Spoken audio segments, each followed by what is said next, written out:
Let's look at the following example here. So, there's 12 teachers at a school. 3 of the teachers will be selected to go chaperoning for a school event. And what's the probability that both you and your friend, who is also a teacher, do not get picked to chaperone? So let's think about this in terms of outcomes. So we're going to define the event E to be you and your friend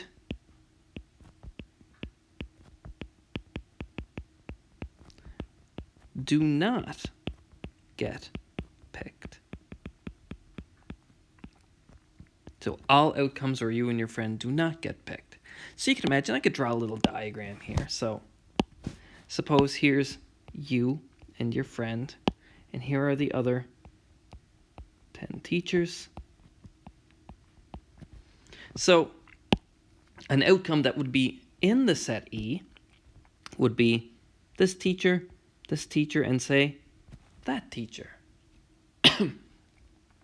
So that is an outcome that would be in E. Or maybe another one might be this one, and that one, whatever. So we need to figure out both how many outcomes there are in the event E and how many total outcomes there are in our experiment. So remember, we need the probability of E, which is the number of successes, the number of elements of our event, over the total number, so the number of outcomes.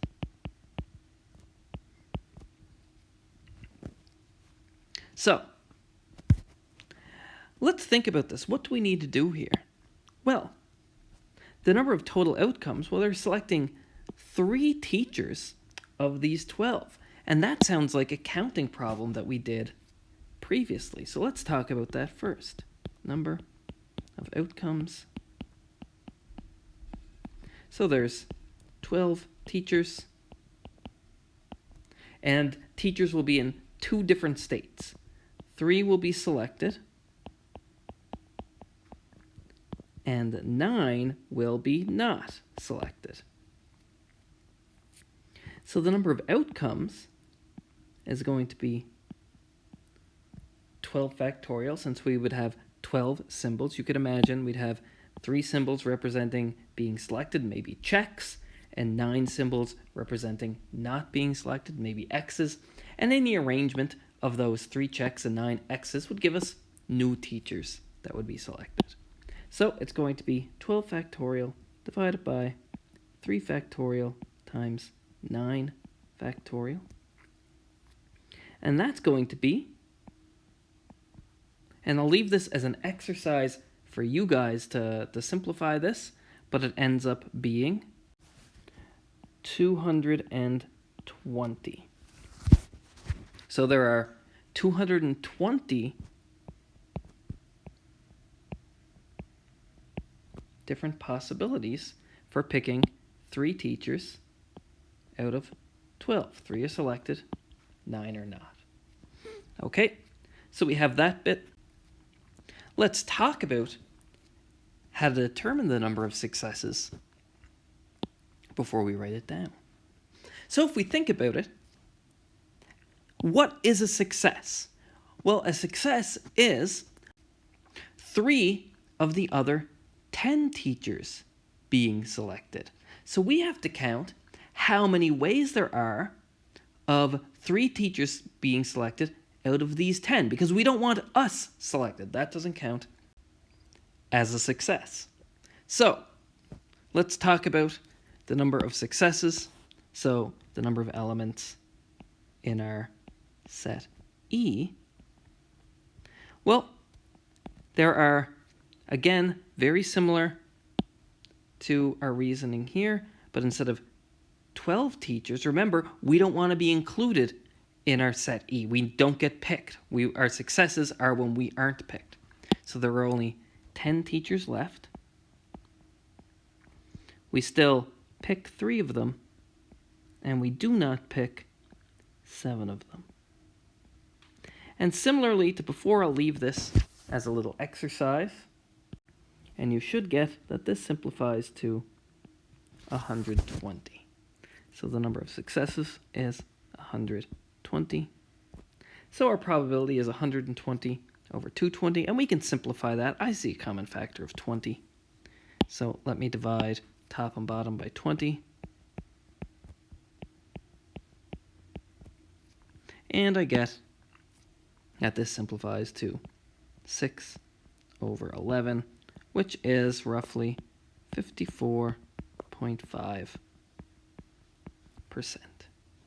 So if we had plans going on that night or whatever, and we didn't want to get picked into going on chaperone duty, then the chances that we both don't get picked are about 54.5%. All right, let's look at this problem. So let's say we flip 8 coins and we record the result for each flip. And we want to know what's the probability that we flip at least 2 heads. So if we're flipping at least 2 heads, what does this mean? This means 2 or 3 or 4 or 5 or 6 or 7 or 8. Now, this one's a little bit tougher, but not that much tougher. Again, what do we want? We want, let's say the event E is flipping 2 or more heads. And if you think about that, we'd need to count how many ways you can flip 2 or more heads. But that's kind of hard, because you'd have to count how many ways you can flip 2 heads, or 3 heads, or 4 heads, or 5 heads, or 6 heads, or 7 heads, or 8 heads. So that's 7 different problems we'd have to calculate and then sum up.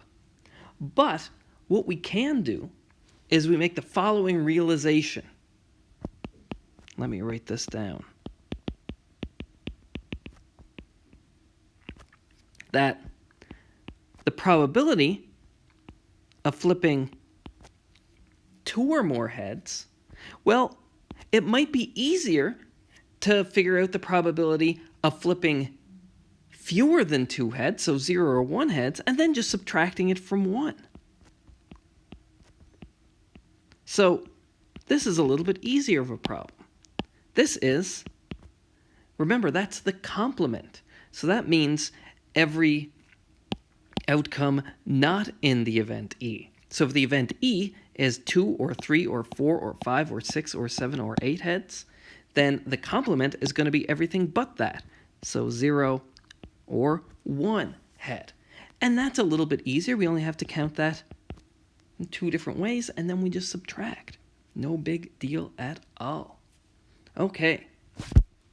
So this is going to be our plan. Rather than focusing on the event E being 2 or more heads, we're going to focus on calculating the event, the complement of E, which is 0 or 1 head.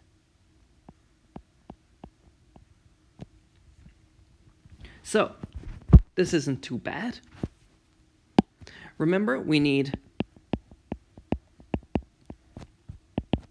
the number of successes, and by successes I mean that satisfy our event not E. So that would be the number of ways you can flip either 0 heads or 1 head over the total number of outcomes. So again, let's work on the total number of outcomes first. So what are we doing? We are flipping 8 coins. A coin has 2 sides, heads or tails. My first flip doesn't affect any subsequent flips. The flips are independent of each other. So we know how to count independent events. So the number of outcomes Well, for the first coin, there are two choices. It can be either heads or tails.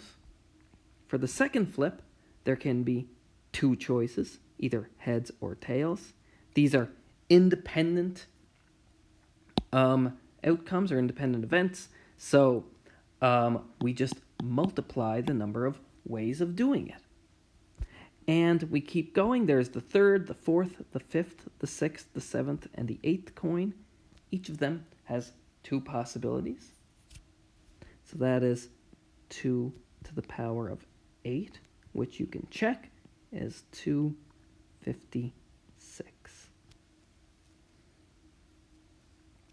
Okay, so we know the number of outcomes is 256. We know our denominator. That's great. Okay, so let's count the number of successes.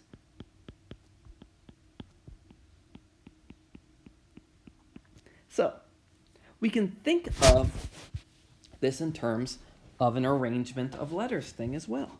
So let's do one head first. So we have 8 coins. Let's do one head. So we have 8 coins. We want 1 to be head and the other 7 to be tails. So any arrangement of 1 H and 7 T's gives us a new arrangement of coins, a new set of flips, where we have exactly one head. For example, let me just write down one. So if we had something like that's 2 H's. We just want one. Let's start with T's. T, T, T, H, T, T, T, T. There's an arrangement of 7 T's and 1 H, and that tells me that the fourth flip was heads and the other flips were tails. And you can kind of easily see, without doing too much math, that there are only 8 outcomes where there is exactly one head. The head is either in the first, second, third, fourth, fifth, sixth, seventh, or eighth spot. But just to make sure we understand how to do this in general, well, we know this is going to be 8 factorial divided by, well, 1 factorial since we have 1h, but 1 factorial is just 1 times 7 factorial. And that simplifies to exactly what we expect, 8. So we know how many are for one head. Now we need no heads. And of course, that's pretty easy as well. We have 8 coins. We have no H's. In fact, we don't even write down we have no H's. We just have all T's. We have 8 coins and 8 T's. And how many ways are there of arranging 8 T's? Well, I think it's pretty obvious there's only one. But if you want to write it down, it's 8 factorial, because we have 8 letters. And those letters are all T's. So we divide by 8 factorial. Anything over itself is, of course, 1. So the number of successes when we have one head is 8. When we have no heads is 1.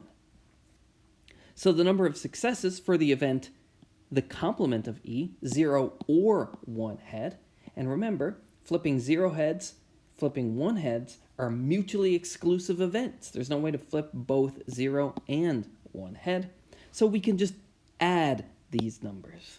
So the number of successes is 8 from 8 from 1 head and 1 from 0 heads. So that is in total 9 ways we can flip either 0 or 1 head. So remember, this is the probability of flipping 0 or 1 head. Oh, let me use the actual pencil here. 0 or 1 head. We're interested, the problem asks us, at least 2 heads. So we need to use that complement formula. So the probability of flipping at least 2 heads is 1 minus the probability of flipping fewer than 2 heads, and we worked that out to be 9 over 256. And if we calculate that, and you can convert this 1 into the fraction 256 over 256 to get a common denominator, and you can see that here you are going to get 247 over 256. And if you are interested in putting that as a fraction, or sorry, as a percentage, you would get roughly 96.5%.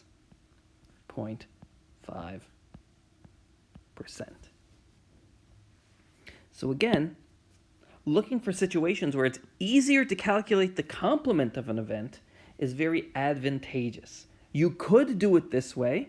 You could kind of go through the number of outcomes where you flip 2 heads, 3 heads, 4 heads, 5 heads, 6 heads, 7 heads, and 8 heads, sum them all together, and you would get, indeed, 247. If you're bored or if you want a little bit of a practice of doing this, try it and see if you get the same thing. But it's way easier to realize, well, it's just not flipping 0 heads or 1 head and then just subtract.